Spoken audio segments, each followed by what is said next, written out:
প্রিয় ড্রয়িং পিপাসু বন্ধুরা, আজ আমি একটি পাহাড়ের দৃশ্য অঙ্কন করব।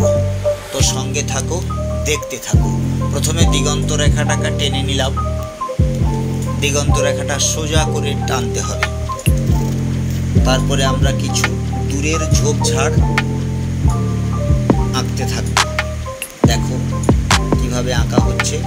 হাতটা একটু কাঁপিয়ে কাঁপিয়ে দূরের ঝোপঝাড় আঁকা হয়ে গেল। এরপর আমরা বড় একটি পাহাড়ের ছবি আঁকব। দেখো কিভাবে বড় পাহাড়ের ছবিটা আঁকে নিচ্ছি। প্রথমে আমরা বড় একটি পাহাড়ের ছবি এঁকে নেব, কারণ সাবজেক্ট হচ্ছে ওটাই হচ্ছে বড় পাহাড়। এর থেকে এবার আমরা ছোট একটা করব। তারপরে এই দিকে চলে এসো। এই দিকেও একটা ছোট পাহাড়ের মধ্যে একটি বড় পাহাড় হবে। এই পাহাড়টা থেকে পরের যে পাহাড়টা হবে সেটা তুলনামূলক ছোট। তারপরে আরেকটি পাহাড় আঁকবো, সেটাও ছোট। তারপরে আরেকটি আঁকলাম, এটাও ছোট। তাহলে দেখেছো আমাদের পাহাড় আঁকার পদ্ধতি। প্রথমের পাহাড়টা কিন্তু আমরা ছোট করে আঁকিনি, বড় করে এঁকেছি। কেন? এটাই হচ্ছে ল্যান্ডস্কেপের কৌশল। ঠিক আছে, দেখে নাও কিভাবে বড় থেকে ছোট ছোট ছোট হয়।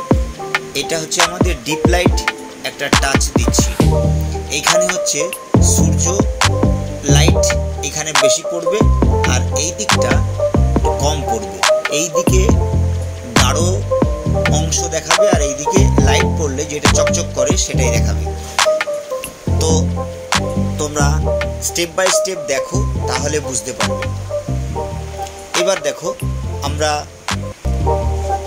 যে অংশটা আঁকবো, একটি নদী বয়ে চলেছে পাহাড়ের দিকে।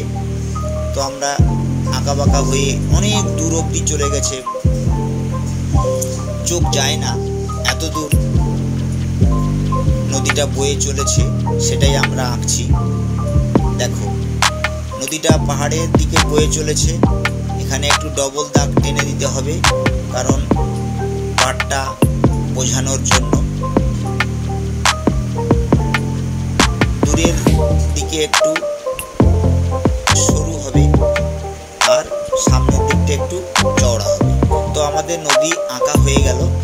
এবার নদীর জলটা কিভাবে আঁকছি, ডিপ লাইট রেখা দিয়ে নদীর জলের অংশটা আমরা বোঝাবো।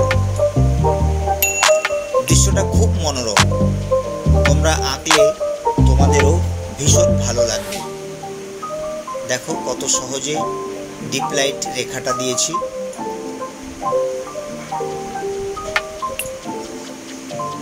এটা কিন্তু ডিপ লাইট রেখা টানছি। মানে প্রথমে যখন পেন্সিলটা বসাচ্ছি ডিপ, যখন টেনে দিচ্ছি তখন কিন্তু হালকা করে টেনে দিচ্ছি। তোমরাও সেম দেখো আর আঁকো। কত সহজেই আমরা জলের দৃশ্যটা আঁকা হয়ে গেল। জল আঁকা হয়ে গেল। তাহলে নদী আমাদের কমপ্লিট। এবার বাকি থাকলো কি না, দুই দিকের দুটো পাড়। এবার পাড়ের অংশে কিছু নুড়ি পাথর পড়ে আছে, সেটাই আমরা আঁকবো।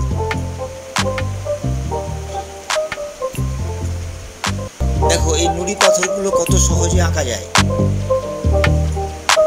দেখতে থাকো আর আঁকতে থাকো। নুড়ি পাথরগুলো হয়ে গেল। এইবার এর ফাঁকে ফাঁকে কিছু ঘাস পাতা এঁকে দিতে হবে। কেন? ছবিটা আরো সুন্দর লাগবে। ঘাস পাতা আঁকলে ছবিটা খুব সুন্দর লাগে। তাই তোমরাও নুড়ির ফাঁক দিয়ে কিছু ঘাস পাতা এঁকে দিও। দেখো ছবিটা কত সুন্দর দেখাচ্ছে। আরো কিছু নুড়ি পাথর করে দিতে হবে। চাইলে তোমরা আরো ওই দিকটাও দু একটা করে দিতে পারো। আমি দুটো এঁকে দিলাম। তোমরা চাইলে আরো দু একটা নুড়ি পাথরের স্তূপ এঁকে দিতে পারো। আমি দুটো এঁকে দিয়েছি। এইবার এপারও একটা স্তূপ করে দিচ্ছি। দেখো নুড়ি পাথরের স্তূপ। নুড়ি পাথরের পাশ দিয়ে ফাঁক দিয়ে অনেক ঘাস পাতা দেখা যায় না, সেটাই। দেখো ছবিটা খুব সুন্দর দেখাচ্ছে। আস্তে আস্তে আমরা সিনারিটাকে সাজিয়ে ফেলবো। এরপরে দেখো নদীর পাড়ে, দেখো দুই পাড়ে আরও কিছু দিতে হবে কিনা একটু দেখে নাও। তো এবার আমরা দূরে একটি সূর্যের ছবি আঁকবো।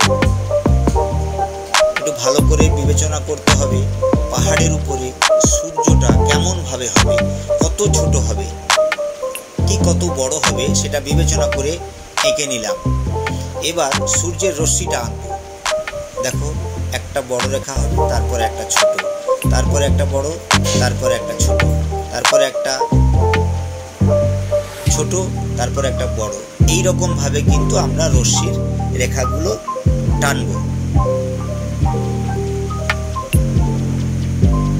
আমি চাঁদার সাহায্যে গোলটা এঁকে নিয়েছি। তোমরা চাইলে ফ্রি হ্যান্ড গোল আঁকতে পারো, তো সেটাও আমি একবার তোমাদের কোনো এক ভিডিওতে দেখাতে পারি। এটা আমি দেখালাম চাঁদা দিয়ে আঁকা, তোমরাও চাঁদা দিয়ে আঁকলে অসুবিধা কিছু নেই। এবার এক ঝাঁক পাখির ছবি আঁকছি। দেখো সূর্যের কাছাকাছি যে পাখিগুলো থাকবে মনে হবে সেই পাখিগুলো কিন্তু ছোট হবে, তারপরে পরপর পরপর পাহাড়ের দিকে যখন চলে যাবে তখন ওটা একটু তুলনামূলক বড় হবে। তো আমাদের ঝোপ আঁকা কমপ্লিট হয়ে গেল। তাহলে আমাদের কি কি আঁকা কমপ্লিট হয়ে গেছে? পাহাড়ের ছবি আঁকা হয়ে গেল, নদী বয়ে যাওয়া নদীটাও আমরা এঁকে ফেললাম, কিছু নুড়ি পাথরের স্তূপ করে ফেলেছি, সূর্যটাও আঁকা হয়ে গেল।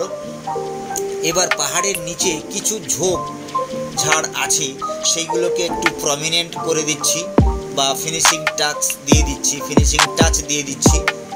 তোমরাও এইভাবে ফিনিশিং টাচ দিও, কারণ ছবিটি ভালো করে দেখে উপলব্ধি করতে হবে কোথায় কি আর প্রয়োজন আছে। আর কিছু আঁকতে হবে কিনা দেখো।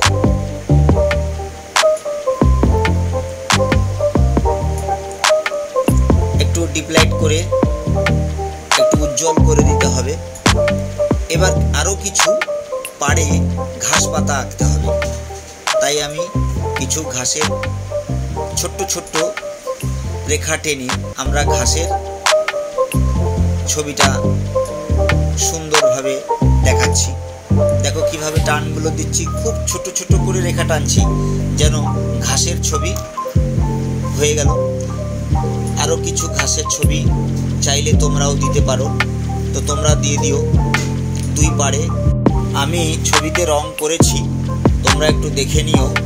আজ ছিল এই পর্যন্ত ছোট্ট একটি ভিডিও, দেখা হচ্ছে সামনের কোনো এক ভিডিওতে। তো রংটা ভালো লাগলে লাইক, কমেন্ট, শেয়ার, সাবস্ক্রাইব করে সঙ্গে থেকো। হরে কৃষ্ণ, রাধে রাধে।